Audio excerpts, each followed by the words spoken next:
Yes. Okay, cool. Excellent. So let's go ahead and get started. Why not?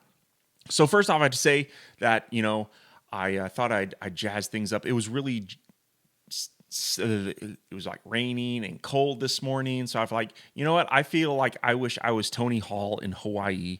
And so I put on a Hawaii shirt and got my cool hat on with my crazy hairdo looking like I just came off the beach, right? So, okay, but we'll cut that off there. You don't see my crazy hair anymore. So today we are going to be looking at call to action, and it's the call to action stack. And we're going to be kind of going over the ins and outs of how you can use it and how you can, drive customers to subscribe and to build your email lists. Because ultimately, we want people to go to our websites and we want them to do one of two things. If we have products we want them to buy, we want them to subscribe to our lists, because that's how we can then interact with them, so that we can ultimately build our audience, add value to them, which allows us to live, right? So it provides value to the world. So how can we use call to action to turn our websites into a subscription generation machine, so that we're really providing value to our customers? And while call to action, the stack gives you the power to do the annoying things, it also gives you the power to use these things responsibly. So that, because I know all of you go to these websites and you're bombarded with things that you find annoying, and I find them annoying too, right? A lot of them. So I wanted to give you guys the power to actually use these things and have these call to actions and use them responsibly, so that they're not annoying your customers and they're actually complementing our website, right? So that, because we don't want to annoy our customers, we want them to be a part of our community and part of our group. And hopefully I don't annoy you guys, right? So now, although I have to admit, I don't use call to action much I have it in a couple places on Weaverspace, but I'm going to be, now that I have 2.0, I've really refined it. You're going to maybe start seeing it a little bit more on my website, and hopefully not in an annoying manner, in a complimentary manner, because I want you guys to benefit from the content and not be annoyed by it. Right. So that is the goal of today. So yeah, let's dive in and have some fun. Let's go ahead and get the screen share ready.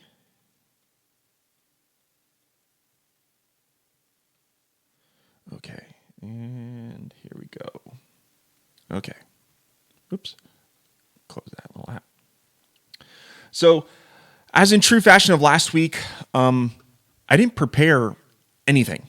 I wanted to do this live and kind of just show you guys as if you were going to be using call to action as well. So this is the call to action demo project, which actually hasn't been updated to 2.0, but I'm just going to kind of leverage it to kind of show you guys some things of what call to action does, what it doesn't do, and then we'll go into some of the great new features in 2.0.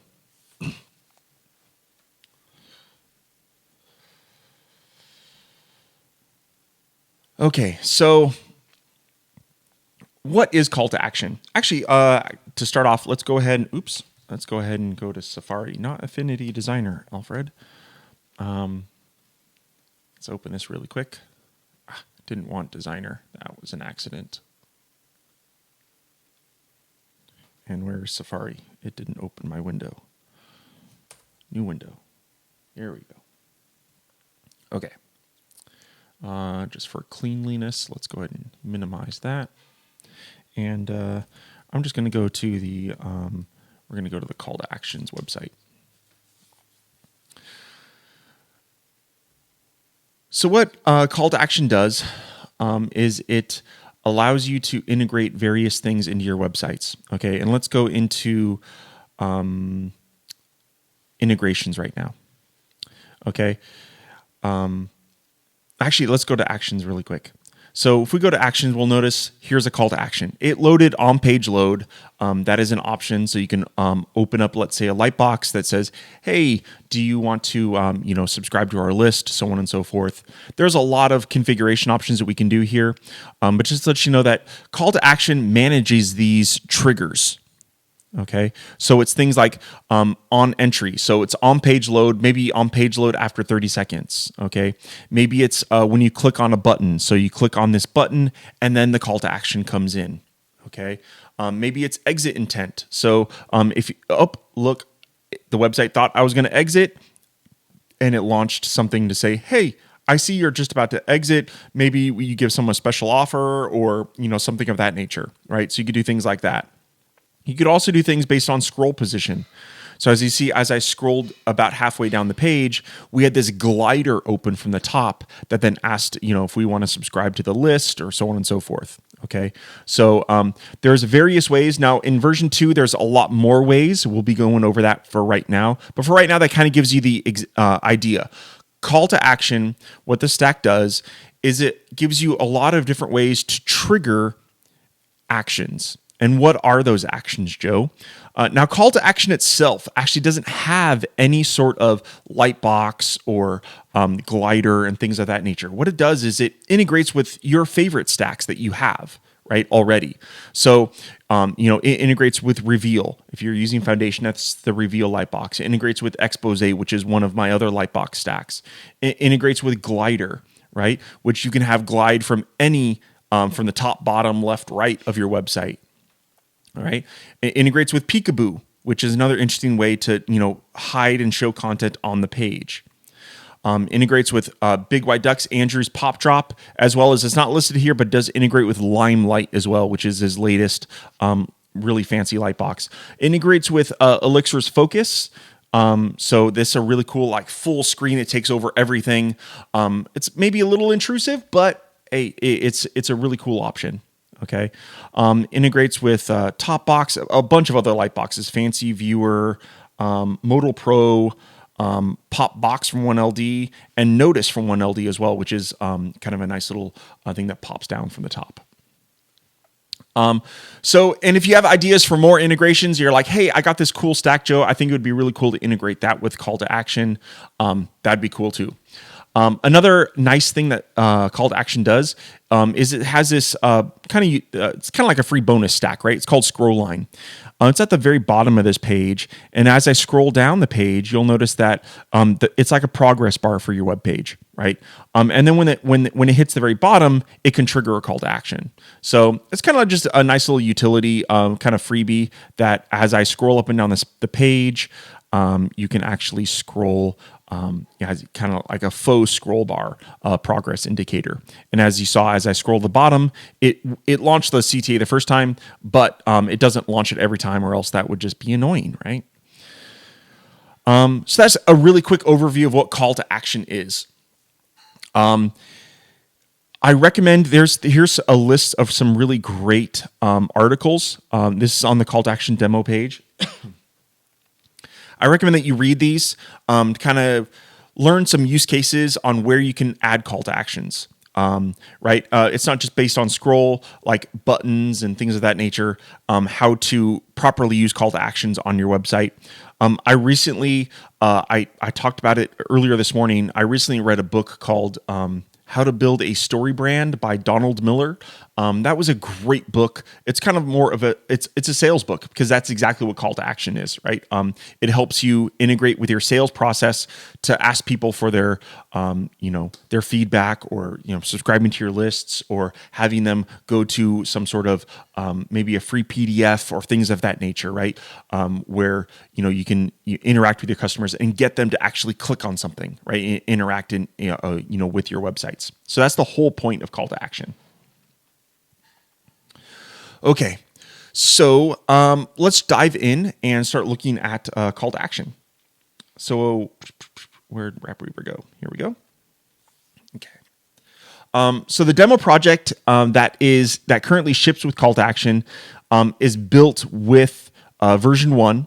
And if you are a call to action version 1 user, you'll notice that all your existing call to action stacks are now labeled with legacy. Okay, so that means that in order to get some of the new features, you're going to have to add call to action 2.0 to the page. So if we look at some of these other ones, right, call to action, where is one here? here. So here, call to action, it says call to action legacy, right? In order to get the latest features that we're going to be looking at today, you're going to want to make sure that you add the new call to action stack. So if we just search for call to action in the library, you'll notice that there is now one call to action. In version 1, there used to be 2. There was call to action and scroll line. The reason for this is that call to action, let me just add one to the page really quick. It's completely new, and the existing scroll line from version 1 is now a child stack here. So there's some benefits of having it as a child stack, which we'll review pretty soon. But just want to let you know that small caveat that in order to get the new features, if you had version 1, your existing instances will need to be redone so that you can get all the new features of version 2.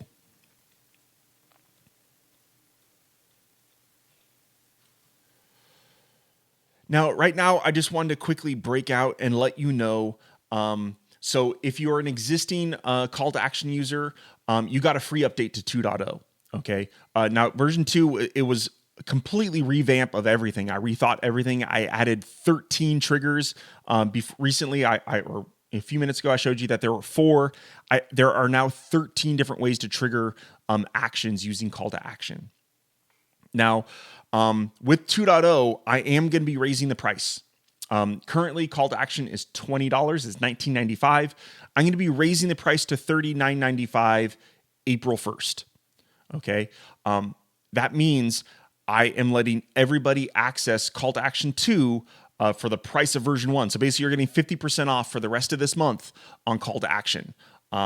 So you can capitalize on that. Buy it now. You can get it for $19.95. The price is going up to $39.95 April 1st. So just a warning on that, just to let you know. And I want to be able to get everybody as possible, on this. So I'm kind of doing a little sale on call to action right now. It's March 6th. That's like almost an entire month. So capitalize on that, on those savings. Now let's jump into call to action 2.0.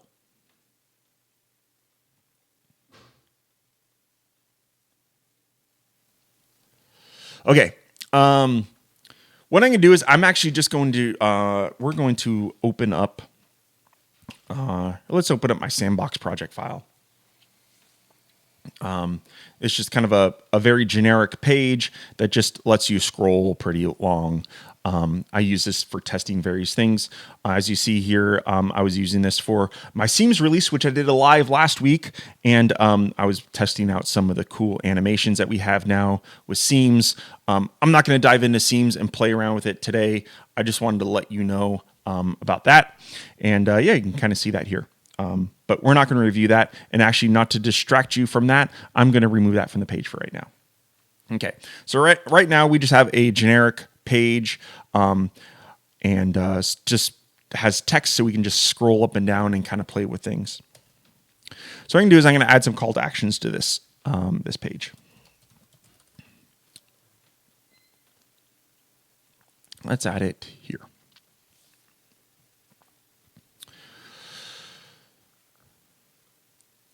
Okay, so if we look at basically call to action allows you to have multiple triggers now. Okay, so you have on page load, URL with a hashtag. Let's look at page load first. So to load something on page load, now for actions actually, let's go to the call to action stack. I'm going to configure an action here. We're just going to do reveal. Just because it's really simple, we're just going to launch a reveal, and I'm going to launch this same reveal stack today, all day long. So I'm just going to go ahead and add it just for fun way at the bottom here. And we're going to say launch external. The reveal ID is my reveal, which is what's configured inside call to action, right? And just for fun, let's just put in, here, we'll put in this fun little GIF. Okay. What do you want me to do? Okay. There, we'll go over here. And let's just add you know what? We'll be official here. Actually, let's go ahead and instead of being silly, we'll add subscribe. Maybe with a small paragraph, not that much text. And then we'll add a post office in there. Something a little bit more realistic, right? And then post office, let's go ahead and do,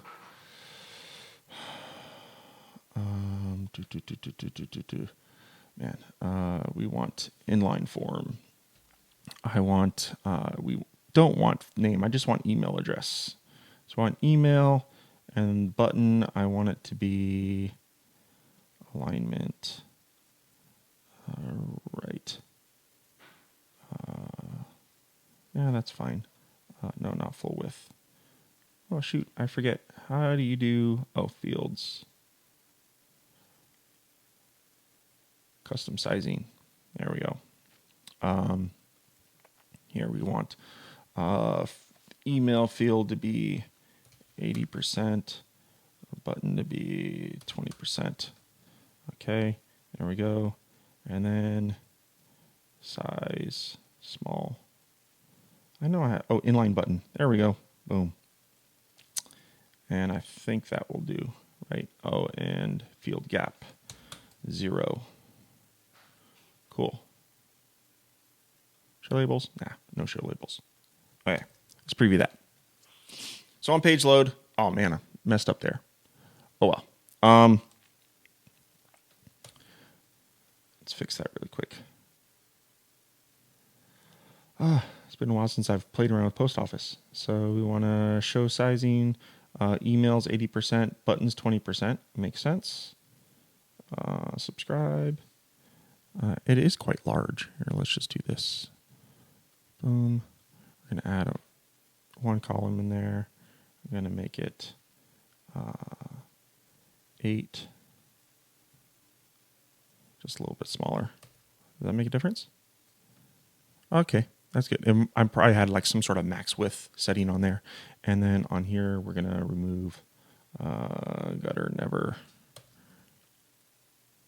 There, now it lines up. And we got email, subscribe, so on and so forth. Good. Boom. Maybe can we bulk that up? I know I'm going over post office now. I shouldn't be spending this much time, but let's see. Let's increase the text size a little bit so it's like nice and big. There we go. I like that. Increase the spacing a little bit. Let's see that. Boom. That's a little bit better. Okay. So here we go. So on page load, now that I have my trigger, okay, so first off, let's just review that. So I created my reveal lightbox inside call to action stack. I set the call to action. So the action that I'm going to be launching is reveal. So I'm launching the reveal. With reveal, I have to set up a reveal ID, which I did in the reveal stack. There are various settings for all these. So Expose has its Expose ID, Peekaboo has its Peekaboo ID, so on and so forth, right? So various stacks have various integration things that you're going to have to, most of them are, it's just like an ID, right? And when any of the triggers that you add to call to action are launched, that action is going to be triggered. Does that make sense? So the next thing is this occurrence setting here. This is what allows us to make things not annoying, right? The default is once per page load. Okay, so if I go ahead and let's just launch this inside of a browser. Okay, it launches on page load. Okay, if I refresh, it launches again. If I refresh, it launches again. Okay, now if I go ahead and change that, let's say once per session. Okay, what this does is it will now trigger this action once per session. So I've refreshed the page, it launched it. If I refresh the page again, it's probably browser cache. Let me close this browser. Let's go ahead and launch a new one. It's going to launch on my other browser. Okay. We're probably going to be battling cache all day long. I had this last week too.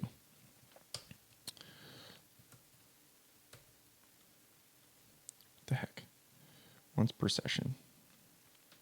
I had this last week where this browser, it did not want to, let's preview inside.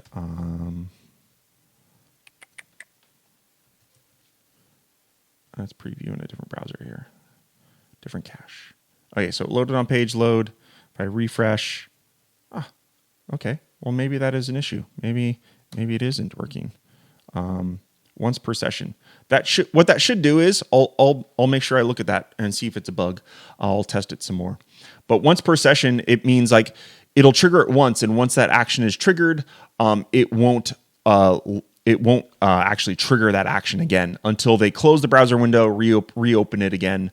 Let's go ahead and try once per time period. So this is an action for 15 days. So once this gets triggered, it should only do it once in 15 days. So no matter how many times a person visits a website, if I refresh again, what in the heck? Okay, now I need to make sure that this is actually doing what I want, because that's funky.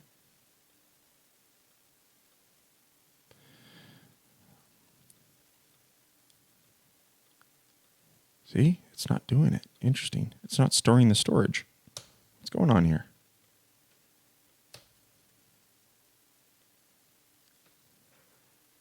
Do I have something disabled?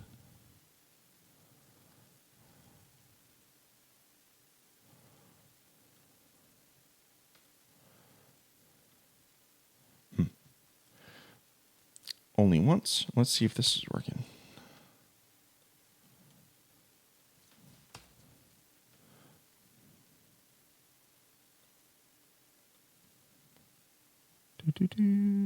Storage. It is not logging anything in here. Very interesting. I wonder if I had that beta build installed. Drats. 1 second. Haha. The joys of live demos. I'm going to save this. I'm going to quit RapidReaver really quick. Don't save. I'm going to install. Hold on 1 second while I install a fresh version of this. Give me 1 second. Sorry, everybody.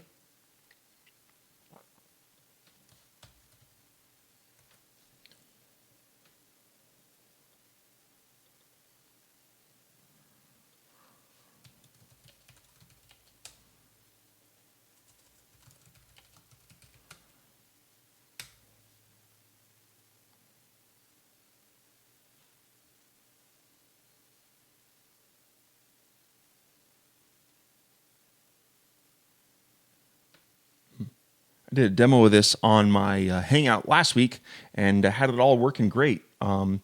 So it could have been something that I unintentionally broke on my machine, because I have a lot of dev versions that I play around with. I should have installed a fresh copy right before this live. That was my bad. Hopefully this will solve our problems. Okay, that's installed. Let's go ahead and restart now.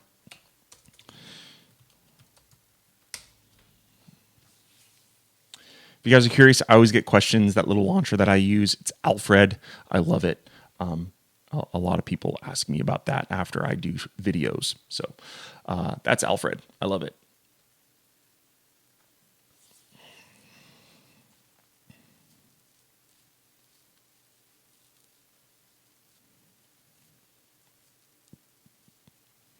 Okay, here we go. Let's try this again. So here we have a call to action. Just make sure everything is still here. Yep, reveal. Let's do this once per session thing again. Occurrence ID, preview in browser. So what I'm going to be looking at here really quick is, it is not. I'm not sure what I've done on my machine, but okay. Just to let you know, what cookie call to action. What call to action does, what I'm looking at here is I'm opening up the Dev Inspector, which hopefully you guys have watched my videos on the Dev Inspector and how useful it is. Mostly what I've talked about the Dev Inspector before is how to analyze CSS and stuff like that. But there's this new storage tab. Okay. And what you'll notice here is this is where we have cookies. So here's all the cookies that we have. Then there's other things called, now you all probably know what cookies are, right? Call to action does not use cookies. It uses something called local storage and session storage. Now, why is that important, Joe? that is important because all that stuff about the cookie laws and the UU is a pain in the butt. And if you notice, call to action does track. It does track people. It does track how many times you visited the website. It does track things like that. But because it uses session storage and local storage, none of that data leaves the computer's machine or leaves the user's machine, right? It never leaves the browser. So it doesn't have any sort of privacy concerns because none of that data is sent to the server. Whereas cookies, if I were to use cookies to store this data, that data would be sent to the server, right? Even though I wouldn't personally be collecting that. That's what cookies are. And the dangers of cookies. They're actually shared between the browser and the server. It's the benefit of them too. I mean, cookies are good for some things. But what call to action does is it uses local storage. Local storage is permanent. Session storage is temporary storage for this particular browsing session. So what I'm not seeing here, which is I'm not sure why. I'm not going to take the 30 minutes probably to debug what's going on right now with my setup. It could be my browser. It could be something I've enabled inside in Developer Console, where it looks like I've disabled storage for some reason. But what this does is it uses session storage and local storage to track all of this, so that we can not be annoying, right? So that if we want to be annoying, we could do stuff once per page load. But then we give the things where we can say only trigger this action once per session, once per time period. Okay, so after 15 days, you can then show the person again, and then also only once. So only show this person once, and that's it. Now, if the person completely clears all their browser data, or they use a different web browser, or they're using a different machine, right? Basically, all this is out the window. It's if they're using the same machine, the same browser, and they haven't completely obliterated all their website data in the browser. Then all this occurrence data works. But those are some caveats. And the important caveat here is that, again, call to action is completely cookie law appropriate. It doesn't share any data outside the user's browser, right? It doesn't collect and share any of that data. So that's good to know. Okay, next thing that I actually haven't even talked about is with call to action is the tracker stuff.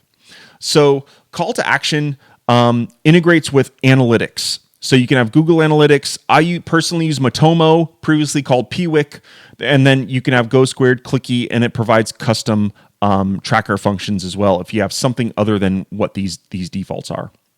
Now, what are those useful for?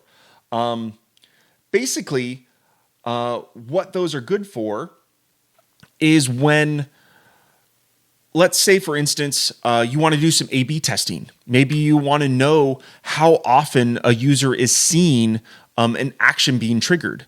So let's say, for instance, on this page, I'm going to add, right now we have page load. I'm going to add a different one. I'm going to add scroll, okay? And we're going to do scroll offset. Now, the scroll is positioned based off where this call to action stack is. So I'm going to actually move this a little bit further down the page. Oh, I'm going to remove page load because we don't want to load this on page load. Okay. So this is based on scroll position. So here in scroll position, let's go ahead and preview this. So as I scroll down the page, once I hit that particular spot, you'll notice that the call to action is launched. I'm going to go ahead and fix something in Reveal that does a little annoying thing. We want to reveal no scroll. Okay. So that will now, in site styles, will change that. So if you scroll down, boom. Okay. So as you see now it would obviously if I made my browser window a little smaller, let's reload the page. If I scroll down, boom. So let's say I wanted to know how many times this action got triggered. Or AKA, how many times the user actually scrolled down to see a particular part of the web page. What this tracker can now do, I just moved it down the page. Where'd it go? Here it is. So what this tracker can do is it can actually log an event in Google. Oh, shoot. I wasn't even showing my screen. Now I have to redo all of that. My bad. Sorry about that. Okay. let me redo all of that. Okay. So, sorry about that.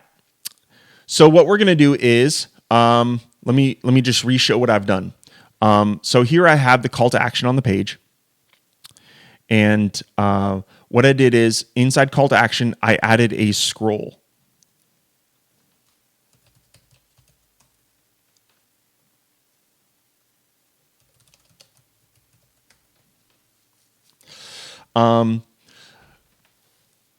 So here, call to action, I've added that to the page.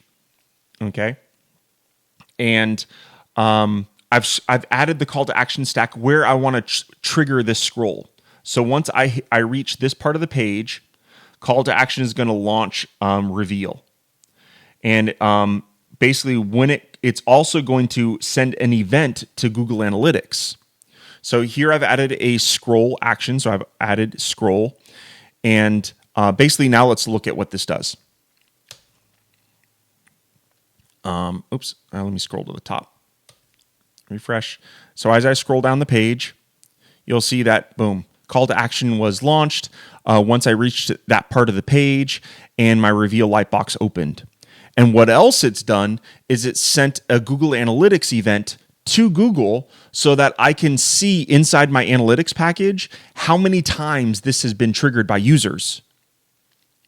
Very, very, very convenient, right? So it really starts allowing you to analyze what people are doing on your websites, how they're interacting.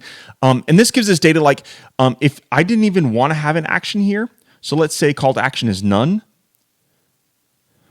Essentially now what I could do is call to action, it's still triggering and it's launching this Google Analytics event, but it's actually not interacting with the user at all. So at this point, whenever I scroll to a particular part of this page, call to action is triggering an analytics event.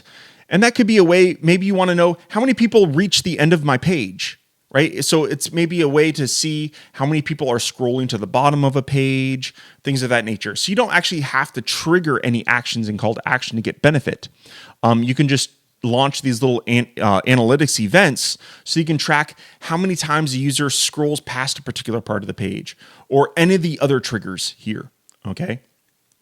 Now, I'm going to turn the tracker, the action back on. So here in the scroll, you can also do scroll on back from bottom. This is really useful. And what this allows us to do is, let's refresh this page. As I scroll, if you notice, I've now scrolled past the part that call to action is at. And I'm going to scroll down to the bottom. And only once I reach the bottom, and then I start scrolling back up, once I reach that part from scrolling back up, that is when the call to action is launched, right? So that's a little useful. It's more information where the user scrolls to the bottom, and as they scroll back up, you can get data. So very useful there as well.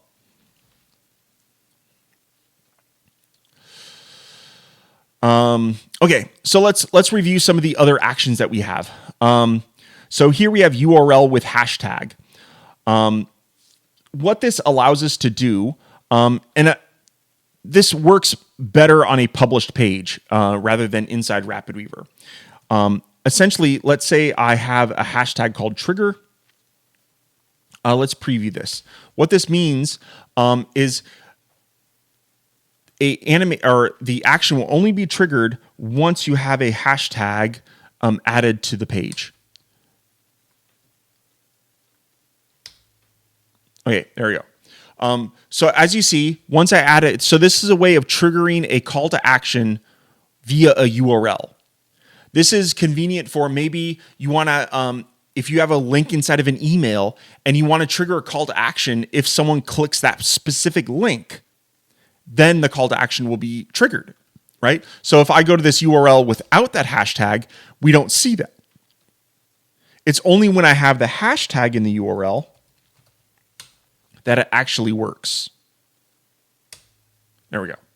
So it's only once I have that hashtag in the URL that the call to action is actually launched, right?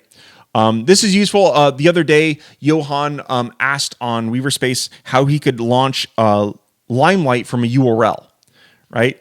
So this is exactly how you could do that. So this actually adds functionality to a lot of those stacks as well. So that that's another beauty of call to action is not all of those stacks that we integrate with, Limelight, Reveal, Glider, they don't need to have these things where, open this on page load or open this once a user has scrolled to this part of the page. You get all of that with call to action, right? So that's exactly what call to action is here for. It manages all of the brains behind launching, when to trigger, how often to trigger, and then it allows all those stacks that it integrates with to do all the effects, right? And show things that you want. So that's URL with hashtag, very useful, especially if you want to launch, maybe a special link on social media. If you're running campaigns and you want to, make sure that people that only click that link see that call to action. That's a way of doing it. Next is we have Click. So Click has here we have a button. Here I'm going to move this back to the top of the page so that we could just. Right? Did I delete it? Yeah. Okay. So here in call to action, what I'm going to do is I'm going to drag a button in here. So at this point, if we preview it now, oops, what happened? Why didn't that button look correct? Oh, there it goes. Cache again. So once I click this button, you'll see once I click the button, we then get the actual action. Okay. Now it could be a button or any link. Okay. So what I can do here is I'm going to add a text in here. I'm just going to add here. I'm just going to add a link. I'm just going to put in pounds hashtag. Okay. And if we preview that now, we'll see now that I have a link in this text. If I click on that link, it launches the action. Okay.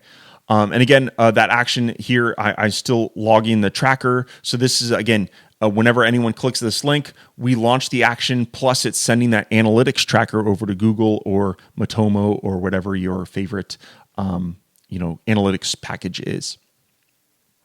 Okay. So that's Click. Again, any button, any link inside of there will trigger that action.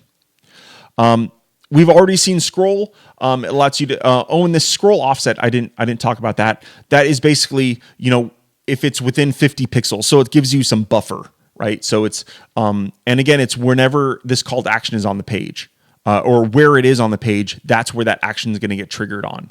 So you probably don't want it at the top or else it's going to be triggered right on page load, right? You probably want it either towards the bottom or towards the middle of the page. Next is the scroll line. Now, we saw this earlier. This is now, and this is where you can add the position of the scroll. You can change the colors, the opacity, and then so on and so forth. Now, if I preview this page, or actually let's preview in the browser, it's a little bit nicer. All right, as I scroll down, by default, the progress of that scroll is going to be for the page. Now, in version 2, I've updated this. So if I put this, let's just put it not at the bottom. I'm going to put it right here, okay?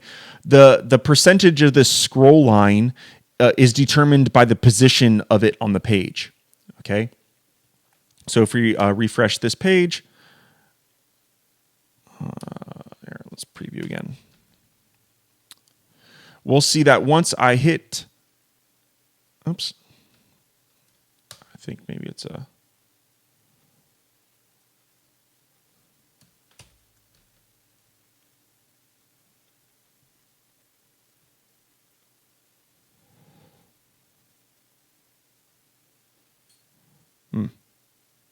Okay, something weird's going on today.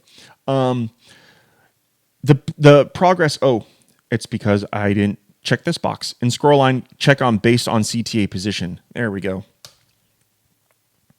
Okay, so at that point, let's refresh again. Now I can't scroll at all. What happened here?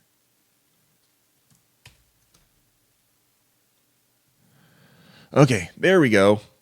So if you notice now the progress indicator, once I hit that part of the page, the progress indicator, and it launches that CTA. Why is this cool?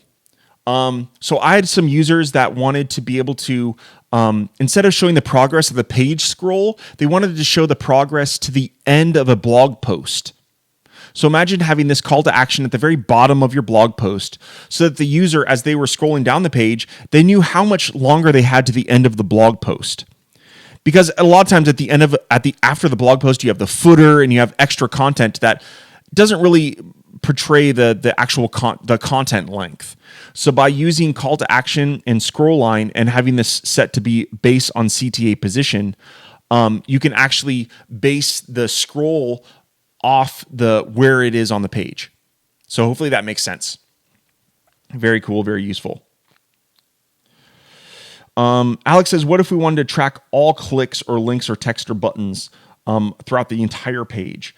That could be possible. I haven't tested that where if you had a click and you just added everything, like an entire page into here or an entire block of content, it should work. I mean, call to action doesn't add any style to the content, so it should work.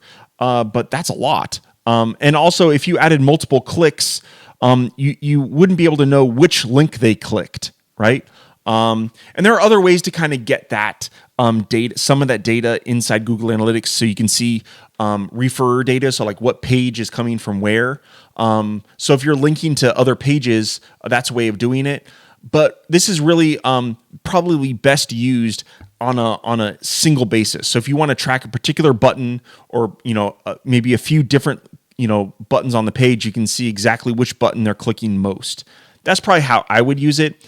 It's probably confusing if you had multiple buttons in here. So if I had a 2-column, and then that was we had 2 buttons in here, because this is on one CTA.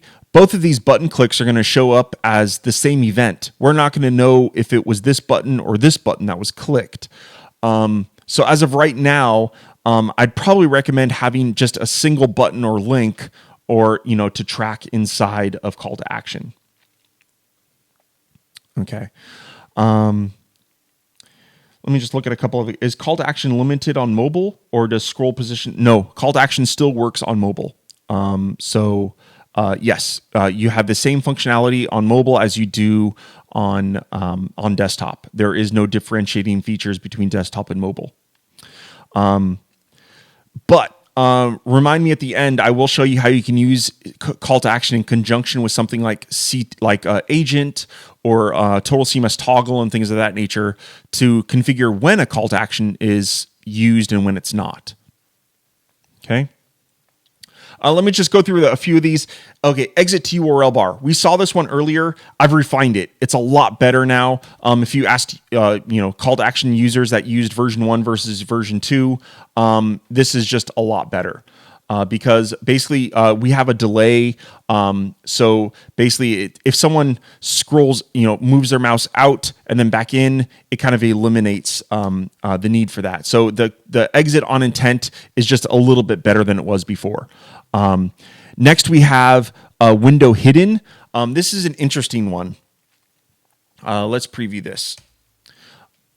So window hidden is basically if the window is actually ever hidden. So basically if I switch to a new tab and then I come back, you'll notice that the call to action is launched. So there's a way of, or another instance is if I minimize this window and then bring it back. Bring it back.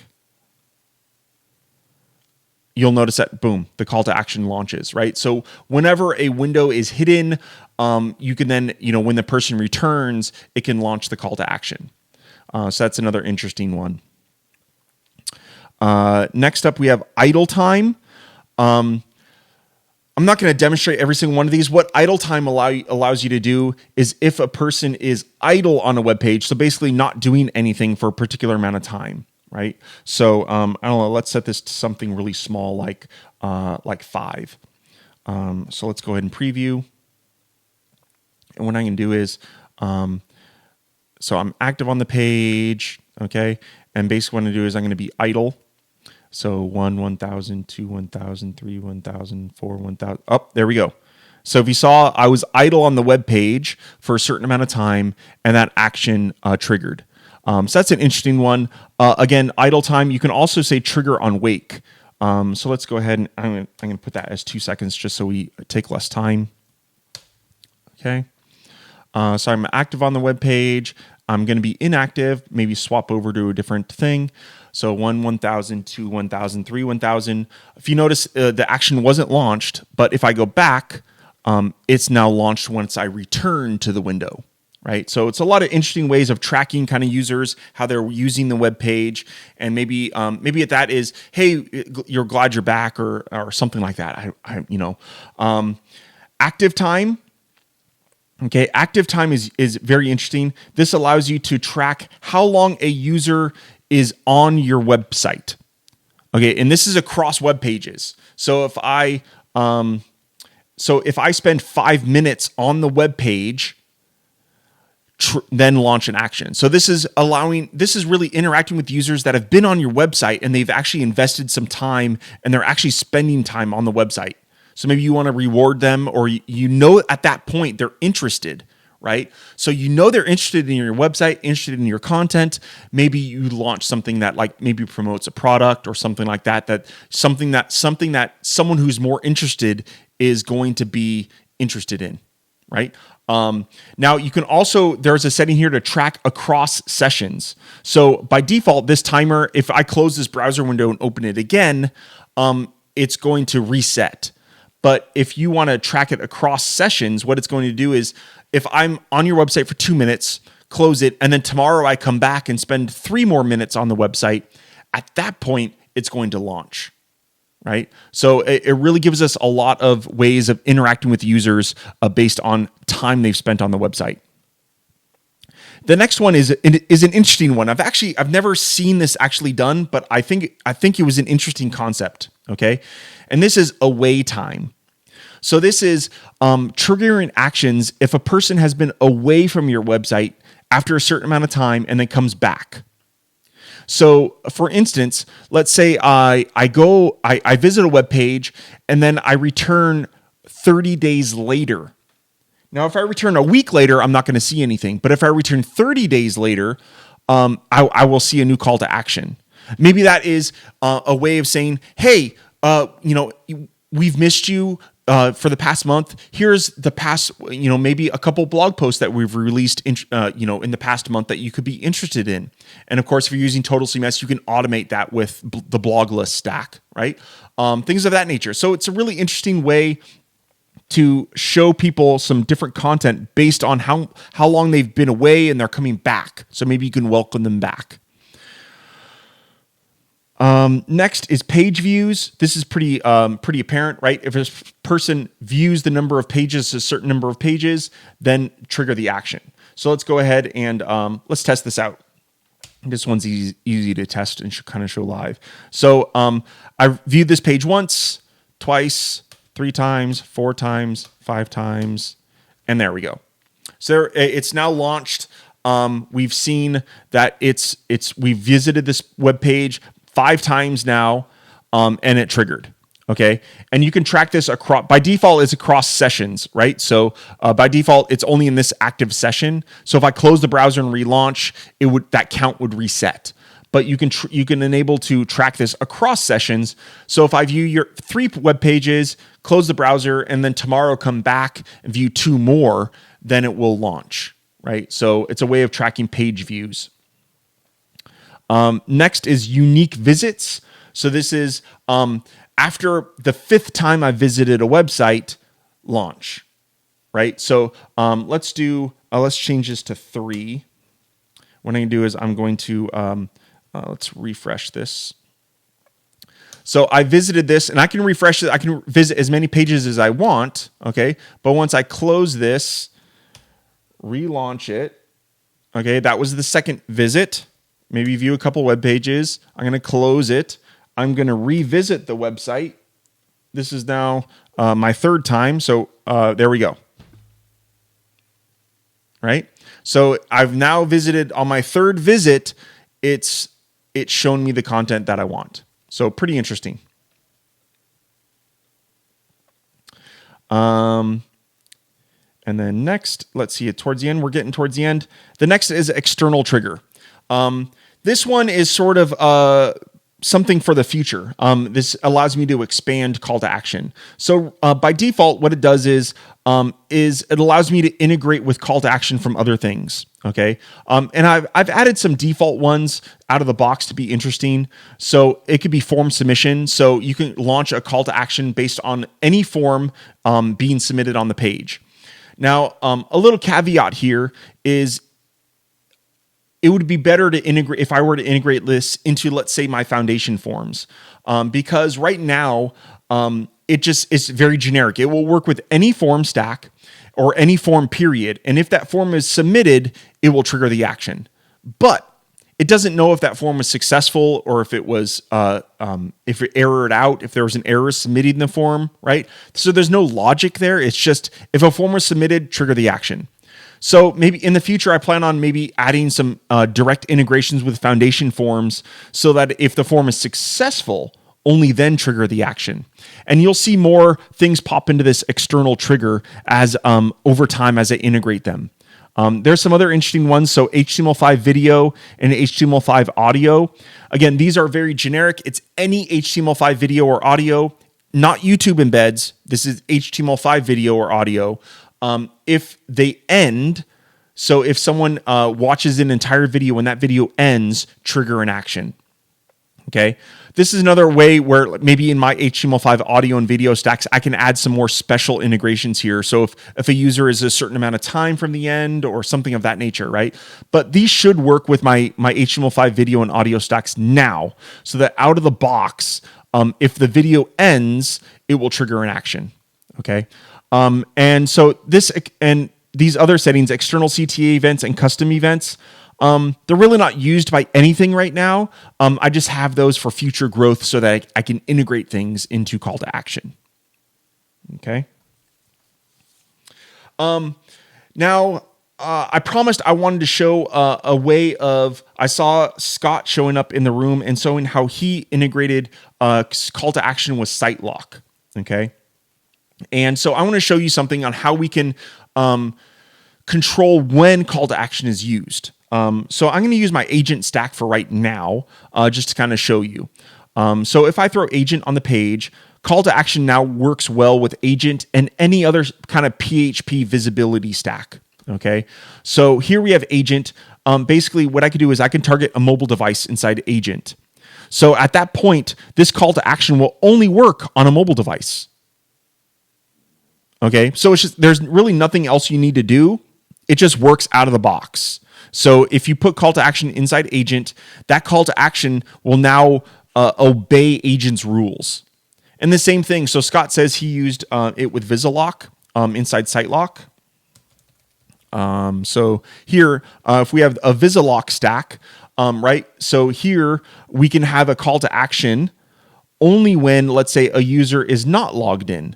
So if you're using SiteLock, you could use the Visilock stack to say, hey, only show this call to action if a user is not logged in. So maybe you want to prompt them to log in, or you want to prompt them to join your service or something of that nature, right? But obviously if the user is logged in, they don't need to see that because they're already a member, right? So that's a great way. And obviously here you would just put like on page load. Right, so you would launch your call to action on page load, but only if the user is not logged in. So great option there with Visilock. Other things is maybe TARDIS, right? So some other options here, like if you had TARDIS, like oops, I deleted my call to action stack. That was an accident. If you have TARDIS, you can have call to action inside TARDIS, and at that point, maybe, every year from December 23rd to January 3rd, you want to show this. Okay. Or, use the TARDIS days stack that says, only, Monday through Wednesday from 9 to 5, show this or something like that. Right. So really there's a lot of control here, with it. Last example of what you can use. Let me just go to here, Total CMS or Easy CMS toggle, right? Oh, that's the admin stack. We want toggle here, right? So you can turn on and off call to actions with a CMS toggle. So if a person wants to have a special offer, okay, they can toggle on and off that logic using the CMS. So very powerful. I'm sure there's more examples. Actually, here or one more. If we used slot machine, right? You could use slot machine to kind of randomly make. Oops, here I deleted my call to action. At that point, if you use slot machine, you can now randomly load different call to actions on page load based on just random. Maybe that's a scenario that you want. So yeah, let's go to chat room. Let's see if people have any more questions. So Alex asks, so if we wanted to track all clicked links or text or buttons, I already answered that one. Jody asks, is it limited to mobile? We kind of reviewed that. CTA works. I think I answered everyone's questions. So thank you very much, everybody. I hope you enjoy call to action. Hope I showed you the power of it. Again, it's a stack that it doesn't itself have any sort of pizzazz on the page, right? But it allows you to launch all of those things in a lot of different ways. It gives you the control. It's the brains, right? It's your marketing brains to show when you want to launch a call to action. And that call to action can be, subscribing to a list, or it could be a free download to a PDF file, which, to be honest, you probably want to have subscribe to your email and then email them that call to action, because really what you want is the email address, right? But maybe the call to action is buying a product or recommending something or suggesting, again, like if a user has been away for 30 days, maybe you suggest they check out blog posts. So you can have a blog list that shows up special in a reveal or in a lightbox that displays additional information for them, right? So yeah, there's a lot of different ways using. It's a utility stack, right? It's not like Seams where you get immediate gratification. It's a very useful stack that lets you really build business logic onto your website. It's a very, vital stack. And I said in my email that I sent out yesterday that I think call to action was a very underutilized stack. And that's my fault for not teaching everyone how to properly use it. And hopefully I did it a little bit of justice today. I probably wasn't as eloquent as I could have been, but I'm really excited to see what you're going to build with call to action. I've seen Scott build some really cool stuff with call to action. He has a membership site where you've been to websites, probably a lot of like news articles websites where you get to see a little bit of a particular article, and then it prompts you to join, right? If you want to read everything. Well, that's exactly what Scott's done with call to action, right? If the user isn't logged in, they can click, and when they go to read a blog post, they're prompted to actually become a member, right? On particular blog posts. So on featured blog posts, I think it's featured, or maybe he does it by tag, right? If a blog post is tagged with member only, okay, when a non-member goes to view that blog post, they get the call to action say, hey, if you'd like to view this blog post, we'd love to have you become a member, right? So that's exactly what you can use call to action for. So yeah, again, it's on sale till the end of the month for $20. April 1st, it's not an April Fool's joke. The price is going up. So you have until April 1st to buy call to action for $20 at the current price. After that, the price is going to be going up to $39.95. And I still think it's a great value at that for what call to action can do for you. Because there's a lot of really great things that I've seen out there. And I think call to action does all of it in terms of, how to trigger things for, interacting with users and really specializing it and trying to determine whether or not a user is really interested in your content or not. So anyway, we're done, guys. I hope you enjoy call to action. I appreciate it that you've joined live, and obviously, if you're watching this recorded, hope you enjoyed it as well. We're going to be doing these every Wednesday now, I think, unless I'm away or something like that. I want to do this live every Wednesday at this time, just to kind of show you something cool that week. So hopefully today was useful. We also have Hangouts every Fridays at 1:30 p.m. Pacific.